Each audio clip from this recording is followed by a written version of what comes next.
Hello and welcome to my YouTube channel. My name is Melissa. I'm the owner and artist here at the Top Drawer RVA located in Richmond, Virginia. Today's project is a little thrift store score. This tiny little cabinet was under $20 at my local Goodwill. It's structurally in really great shape. I believe it's made of some solid oak, but I don't know really what to choose with the hardware. I'm not the biggest fan of batwing. Other than some visible surface dirt and a little bit of spider webs here and there, this piece was ready to go. First off, always clean inside and out with white lightning. You never know what kind of creepy crawlies are hiding inside of your thrifted furniture. And since I plan on staining the top and painting the base, a good clean is very necessary. Let's talk about our color palette for this piece. Even though it's tiny, I feel like it should be light and bright. So we are going to choose a color from the brand new Southern Roots collection, as well as staining the top with a little bit of VooDoo gel stain. I work inside my home studio, so a surf prep sander that sucks up the dirt and dust while I work is absolutely necessary. I've linked it in the description below. This wood was fairly dry, and since I'm using a water-based gel stain, I really want to elongate the open work time that I'm going to have on top of this piece. So using this wood conditioner by Dixie Belle is going to give me a little bit more open time and allow my stain to absorb more evenly. To apply my wood conditioner, I like to use an applicator pad. This applicator pad is nice and soft. It's like a terry cloth material. So I'm going to cut it in half so I only use 1/2 of the pad. Wiping this on and into that wood grain is really going to help me get a nice even surface prepared for my water-based gel stain.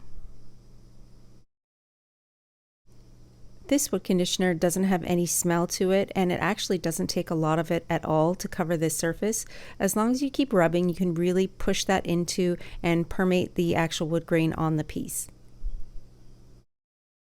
I've also used this wood conditioner before I've applied my no pain gel stain, which is an oil-based product, and it's worked really great for that as well. So this isn't something you will need for every project, but this wood was fairly dry, and I really want to use a nice, light, bright, water-based gel stain for this piece. This color is called Fireside Ash. You're going to see me apply it in the direction of the wood grain, really rubbing it to let it kind of soak in and get a nice even finish. I'm going to go over the entire sanded surface with one even coat.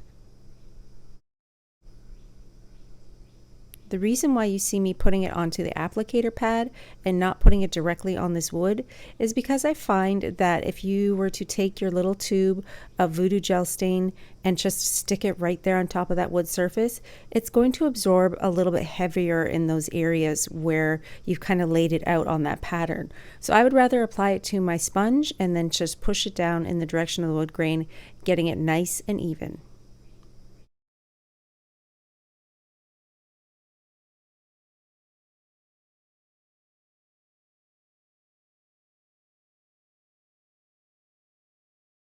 I finished applying it to the top, I'm going to come in and do the edges. The really great thing about gel stain is that it is a water-based product, so if you feel like you went maybe a little heavy-handed or you needed more coverage, you're able to really control the amount that you're putting down onto your project. This comes in handy if you have damages or wood that is just slightly a different color than maybe on the edges or the top. Since the color that I chose for this project is light and bright, I know that oak is a notorious bleeder. Now, what do I mean when I say it's a bleeder? That means the tannins in the actual wood start to push through the paint, especially when you apply a top coat, and make stains on top of your painted surface. So for added protection, I'm going to coat the entire base of the project in 2 even coats of Bonding Boss. Bonding Boss is not only going to prepare my surface to prevent any tannins or bleed through from coming through onto my paint, it's also for anything slick or shiny. So this is the perfect thing to keep in your toolbox if you want to quit sanding forever, because you don't have to sand anything if you apply Bonding Boss first. I've used it on metal, on wood, on laminate, on plastic. It goes on almost every single thing that I paint.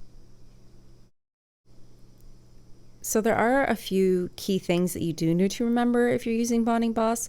You need to remember that this needs to be applied the day before you paint. You want to make sure that this sits for 24 hours to fully cure and sit on your project before you come in with your color choice.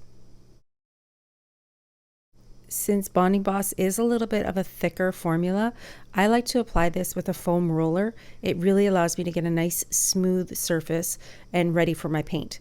You also want to wait approximately 2 hours between coats of Bonding Boss to let it cure up and get solid before you put that second coat on.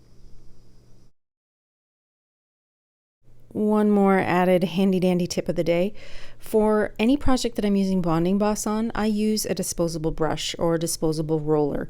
This way I'm not washing any Bonding Boss down the drain, and I'm not junking up any of my really great paint brushes. I don't want to put Bonding Boss on something that I put on the floor and forget about it, because you'll never be able to wash that out of your brush.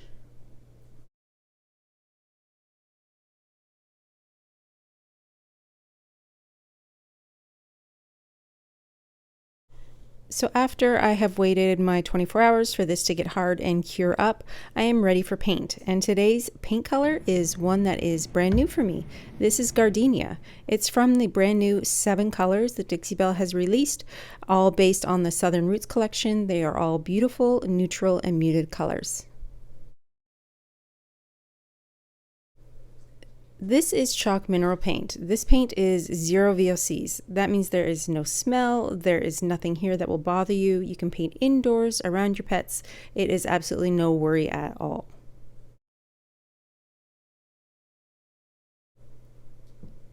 I am painting only the base of this project and am using a smooth synthetic brush. The first coat goes down. Once I get that dry, you will see me using a spray misting bottle filled with water to help even out and eliminate any brush strokes on the second coat.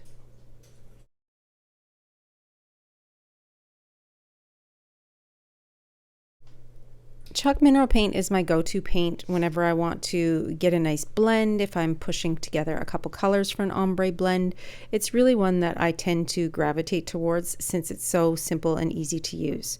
For the second coat of this project, I don't even think I really needed a full coat. It was a watered down second coat that gave me full coverage on this small end table.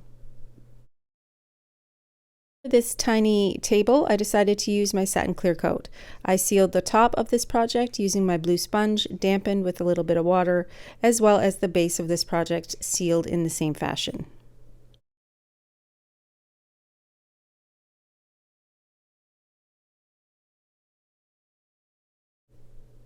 This water-based top coat goes down nice and even when you use a dampened blue sponge.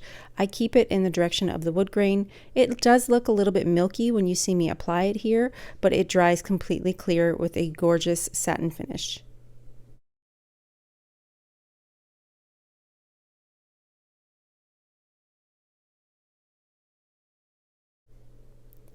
At the end of the day, I ended up putting the original hardware back on the piece. Since this cabinet is super tiny, like under 2 feet tall, tiny, I felt like it really wasn't going to be a great investment to buy all brand new hardware. So I used the same existing hardware and put it back onto my piece.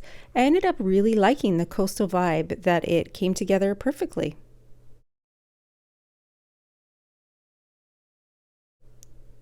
So this tiny table had a beautiful makeover with just a little bit of paint and a little bit of VooDoo gel stain. I really like this coastal vibe. I think that it will sell quickly in my booth space here at the Lazy Daisy in Short Pump, Richmond, Virginia. If you get a chance, you can head on over to the Dixie Belle Paint page to see all 7 brand new colors. They are super pretty, and I think that they are going to be very, very popular. Thank you for watching. I'll see you again next time.